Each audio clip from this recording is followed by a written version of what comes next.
Hi guys. No Zoe just yet, but she might pop up there, so I figured I'd leave it open just in case. But I'm going to read to you the next 3 chapters of the Chocolate Touch. They're pretty short, so I figured I would just do 3. We left off at the end of chapter 4, where Susan is upset with John because she had shown her silver dollar to him and he had bid it to see if it was real. And when he bid it, the dollar obviously turned to chocolate, and Susan got very upset. So, chapter 5. John hung up his coat, got his notebook and pencil out of his locker, and sat down at his small table just in time for the second bell when Miss Plimsoll walked silently into the classroom. As soon as she appeared in the doorway, all the chattering and scuffling stopped. The 20 boys and girls sat straight in their chairs and looked straight ahead at the clean blackboard. "Good morning, children," Miss Plimsoll said. "Good morning, Miss Plimsoll," the class answered respectfully. Miss Plimsoll sat at her high desk chair, blinking her eyes as she surveyed the room. Then she opened a little drawer in her desk and pulled out a spectacle case, from which she took her reading glasses.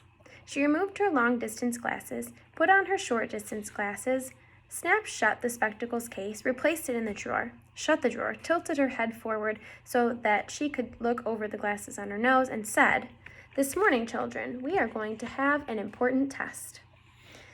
There were some groans and a few oohs and ahs. Miss Plimsoll lifted up one of her hands, and silence was restored instantly. "No complaining, please," she said sternly. "This test will show me how well you have been learning your arithmetic this year. It will be a short one. I am going to write just 4 problems on the board. I shall expect you to solve them all swiftly and accurately, and to write your answers neatly. You will place your paper in front of you now. You will write your name at the top right-hand corner, and then you will place your pencil beside your paper. Sit back in your chair and wait until I give the signal to begin work." Miss Plimsoll turned to the blackboard and began chalking up the test problems. Tests always made John nervous. Besides, his lips were feeling dry, and the taste of chocolate was strong in his mouth. He raised his hand. "Yes, John?" Miss Plimsoll asked. "Please may I go and get a drink of water, please, Miss Plimsoll?" he asked in a small voice. "Very well. Hurry back. We're going to start in a few minutes." John gratefully slipped out of the room and walked quickly down the quiet corridor to a water fountain. His tongue felt thick with chocolate. The cold water would be refreshing. He pressed his foot down on the fountain treadle, and a stream of clear, ice-cold water spurted up from the silver nozzle in the white enamel basin. He lowered his head until the jet of water reached his lips. The cold water splashed delightfully against the outside of his mouth. He opened his lips. As soon as the water gushed in, it turned into ice-cold chocolate water, thin and sweet.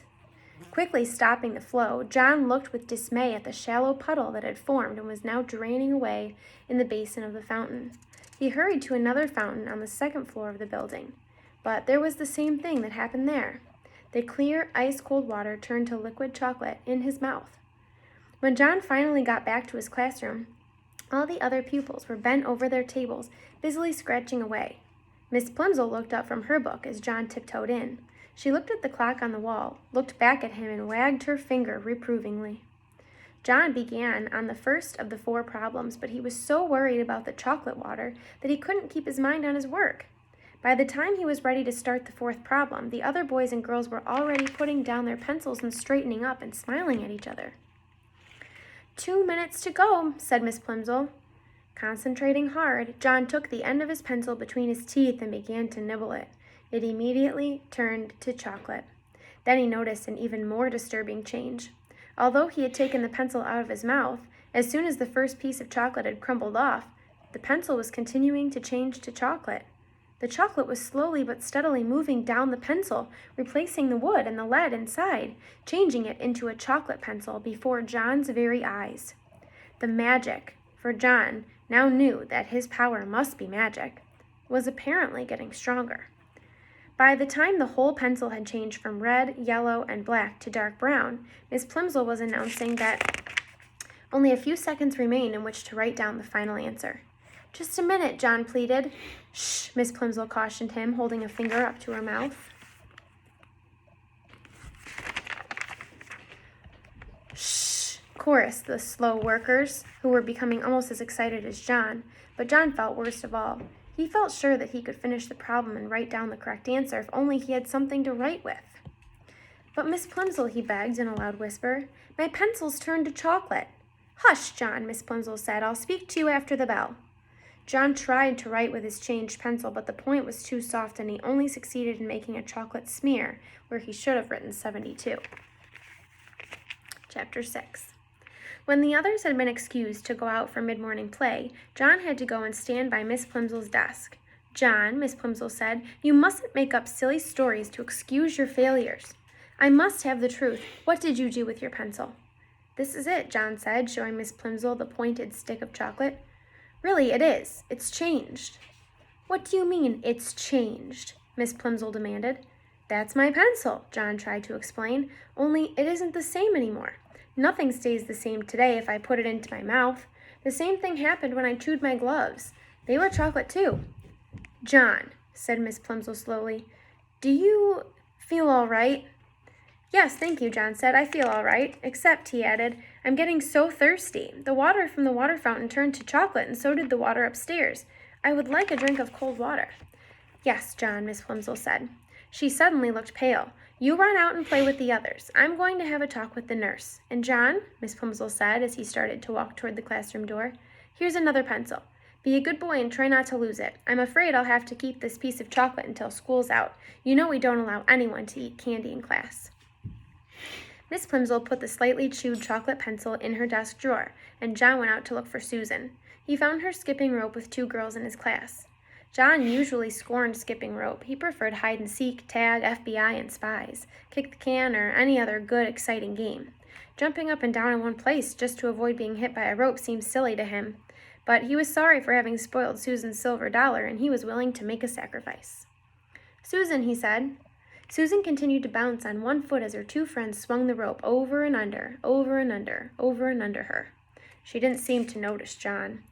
"I'll skip with you," he offered. Susan stopped, and the rope was caught by her shins. "Let's try doubles backwards," she said, but not to John. She ignored John. "You go first, Betty. Ellen, you go second. I'll go last. The one who does it the most times gets the first slice of my birthday cake." Susan looked at John, raised her eyebrows, shut her eyes, and stuck out the tip of her pink tongue. Then she turned back to the girls and smiled. Ellen whispered in Betty's ear, and Betty whispered in Susan's ear. Then all 3 of them looked at John and at each other again, and burst out laughing. "Oh, Susan," John protested, "I didn't mean to do it. The trouble is there's something magic about me today. Everything I put into my mouth turns to chocolate." The girls giggled. "You wouldn't like it," said John, who was beginning to feel sorrier for himself than he had ever felt before. "I think it's getting worse," he added reproachfully. "At first, just the part in my mouth turned to chocolate, but when I nibbled the end of my pencil, the whole pencil changed." "Pooh," Susan said. The others hooted with glee. "Maybe I'll get sick and die," John warned. "Maybe I'll turn to chocolate myself. Then you'll be sorry." "I don't believe one word about the chocolate," Susan said, "and if it was true, you'd be glad, because all you ever like eating is chocolate." "If you don't believe me," John retorted, "just you give me that skipping rope and I'll prove it." The girls looked questioningly at each other for an instant, but as they hesitated, the bell rang and it was time to go back to the classroom. The rest of the morning passed slowly for John. He was afraid that his mother was going to be cross about the missing gloves. She might not accept the excuse that he had eaten them. He regretted his messed-up arithmetic test. He was sad about Susan's anger and disbelief, and he was getting terribly thirsty. Once during geography and once during art, he was excused to get a drink of water. Both times, however, he swallowed nothing but sweet chocolate. His mouth was getting stickier and sweeter and drier by the minute. Chapter 7. "All right, boys and girls," Miss Plimsoll said, "it is almost time for lunch. Clear up your things. Paint pots securely closed, brushes washed, paintings unpinned and laid out to dry, drawing boards stacked against the wall. Ah, there's the bell. Front row first, Timothy leading, then Robin, in single file. Go." John, alone, walked slowly in the throng, hurrying along the corridors to the school cafeteria. The school was proud of the cafeteria and the food served in it. The room was spacious and bright, with windows all the way along one side overlooking the playground and playing fields beyond. The opposite side was wholly taken up by the shiny silver service counter. Several boys and girls were already settled at tables by the time John took his place in the line. Enviously, John noticed a boy at a nearby table suck at straws dipped in a milk bottle that was dull with frost. John could imagine the refreshing taste of cold, creamy milk. At another table, a group of girls were eating fat red cherries. John could almost feel the firm fruit on his tongue and the pleasure of biting through the tart, juicy pulp. The cherries must taste so good, they must be thirst-quenching. John unhappily took a tray from the pile and slid it along the rails in front of the top of the counter. He put a paper napkin, a glass, and a gleaming spoon, a knife, and a fork on the tray. It seemed hardly worth the while, but he felt that he might as well try the food and the drink. "Perhaps if I eat a different way without letting anything touch my lips," he muttered, "my lunch won't all change to chocolate." He was not very hopeful. "What?" asked the boy standing next to him. "Nothing," John said. "I thought I heard you say something about chocolate," the boy said. "I hope this is the day for chocolate cream pie," he added. "That'd be super." On chocolate cream pie days of the past, John had been known to skip the main course so that he might spend all his lunch money on dessert. The thought of 4 pieces of chocolate cream pie now suddenly made his stomach feel as though he were on a roller coaster, an uneasy, flibberty-gibberty sensation. John shuddered. "Ugh," he commented, wrinkling up his nose. The other boy shrugged his shoulders and started to choose his meal. John took a plate of cold chicken and ham, potato chips, and a crisp, moist lettuce and tomato salad. The white of the chicken, the pink of the ham, the gold of the potatoes, the pale green of the lettuce, and the red of the tomato looked delicious. He also took a half a pint of milk, a thick-crusted whole wheat roll, and a cool pat of butter, a tumbler of water with ice cubes clinking against the glass, and a dish of fresh fruit, slices of orange and grapefruit and banana and grapes. John's tray was loaded with just the sort of meal his mother was always trying to persuade him to eat.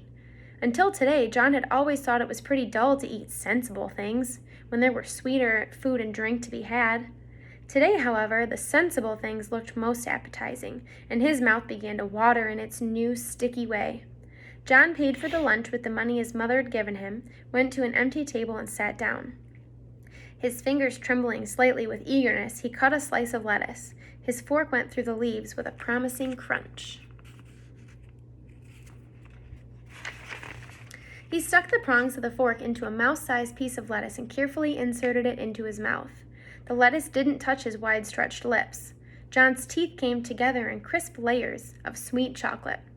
He took a small piece of potato chip, tilted his head back until he was looking straight up at the ceiling, and dropped the morsel straight down into his throat. He felt it go down, a sharp fragment of sweet chocolate.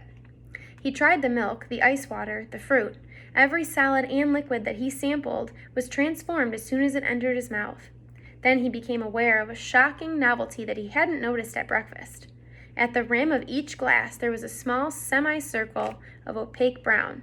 The bowl of his spoon and the prongs of his fork had become brown. As John watched, horrified, the areas of magic chocolate slowly spread until at last the glasses, the cutlery, they were all solid chocolate. The trouble was unquestionably growing worse. John's scalp tightened with fear. "What am I going to do?" he asked himself miserably. Oh dear, what is going to happen to me?" Leaving his tray of chocolate food and drink and utensils, John stumbled away from the cafeteria and out to the playground. And that is where we'll stop today. We'll pick up with Chapter 8 next. I hope you enjoyed.